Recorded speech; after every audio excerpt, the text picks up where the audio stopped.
Hello, आप लोगों को हमारी चैनल पर स्वागत है। आज की कहानी है संतोषी माँ की सुंदर कहानी। एक गांव में एक शंकर नाम का ब्राह्मण रहता था। उसकी पत्नी का नाम शिवकली था। दोनों पति पत्नी के ऊपर नाम का प्रभाव पड़ा था। दोनों पति पत्नी संतोषी माँ का परम भक्त था और सच्चा नेक व्यक्ति था। कोई औलाद नहीं थी। शंकर अपना घर गृहस्थी चलाने के लिए तथा पूजन पाठ करने के लिए वे अपने घर के पास में तरह तरह के फूल और बेलपत्र और तुलसी पत्तियां को तोड़ कर लाता और उन लोग फूलों को गूंथ कर हार बनाता था। और उसकी पत्नी शिवकली चने की फलियों को तोड़कर उसमें तुलसी पत्ता और गुड़ डालकर संतोषी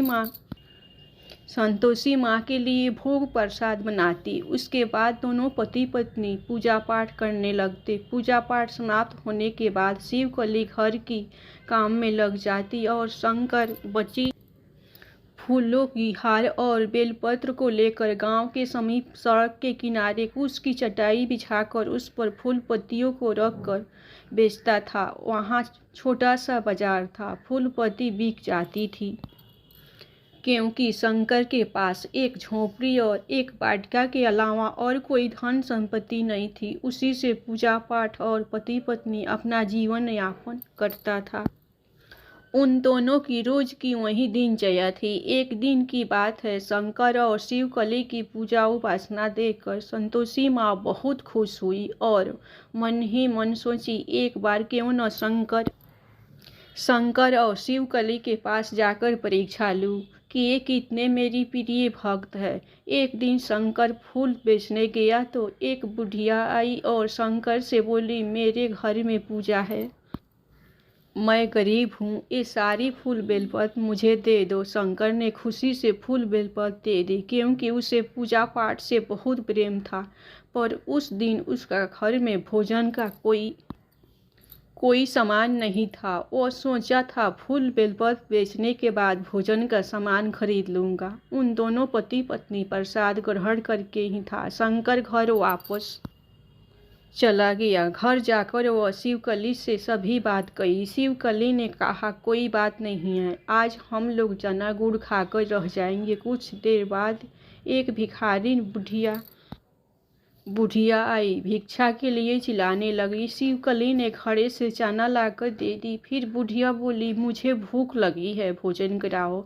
शंकर और शिवकली आपस में बात करने लगे कि अब भोजन का सामान कहाँ से लाए। बुढ़िया आराम कर रही थी। शिवकली ब्राह्मण से बोली, बाजार जाकर किसी दुकान से भोजन का सामान उधार ले आइए। कल फूल बेलपत्र बेचकर पैसा दे देना। इतना सुनकर ब्राह्मण चल पड़ा।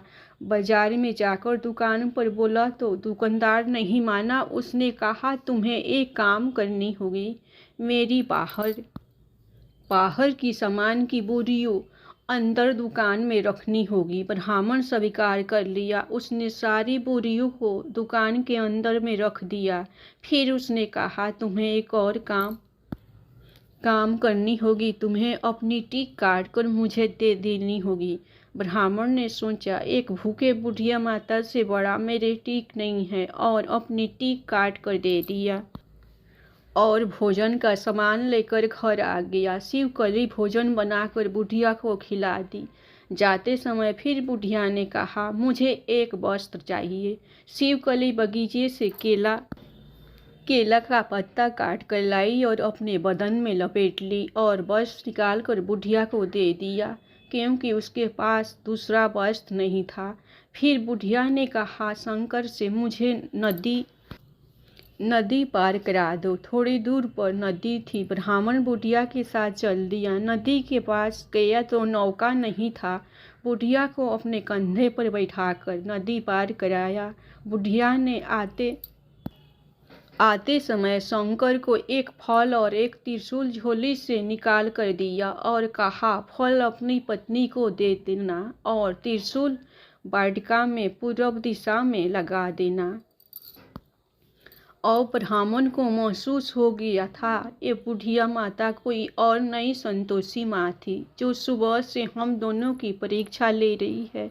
ब्राह्मण घर आकर वाटिका में पूर्व दिशा में त्रिशूल को लगा दिया और फल अपने पत्नी को दिया और सारी बात शिवकली को बताई। शिवकली माथे से लगाकर फल को ग्रहण किया और सुबह होने पर ब्राह्मण वाटिका में गया तो देखा कि पूर्व दिशा में एक सुंदर मंदिर और मंदिर के अंदर में संतोषी माँ का प्रतिमा और प्रतिमा के ऊपर में त्रिशूल लगकर स्थापित हो चुका था। शंकर और शिवकली देखकर बहुत खुश हुए। वो अब हर रोज मंदिर में जाकर पूजा पाठ करते थे। कुछ दिन बाद शंकर और शिवकली को एक पुत्र हुआ। कुछ दिन बाद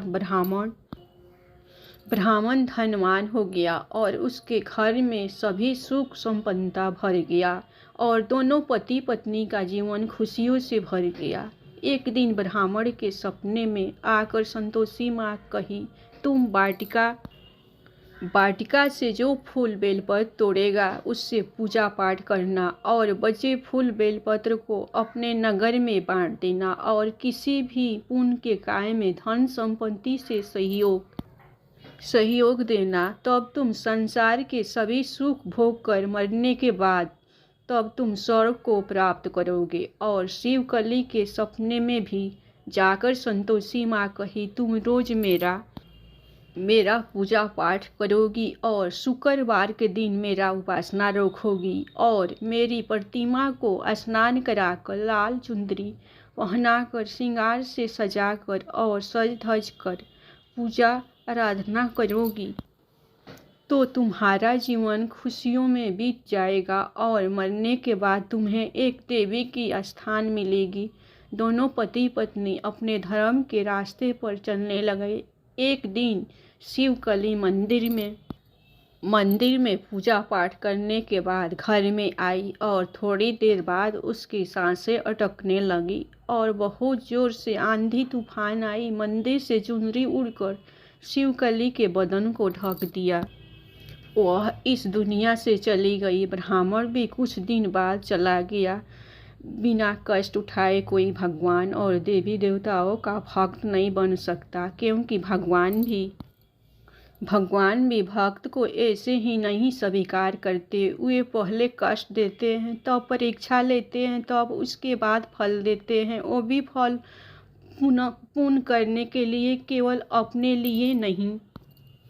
इस कहानी से हमें यही सीख मिलती है। धन्यवाद। बड़ों को चरण स्पर्श और छोटों को ढेर सारी प्यार। आप लोग मेरे चैनल को सब्सक्राइब जरूर कीजिएगा। मैं आप लोगों से हाथ जोड़कर विनती करती हूँ।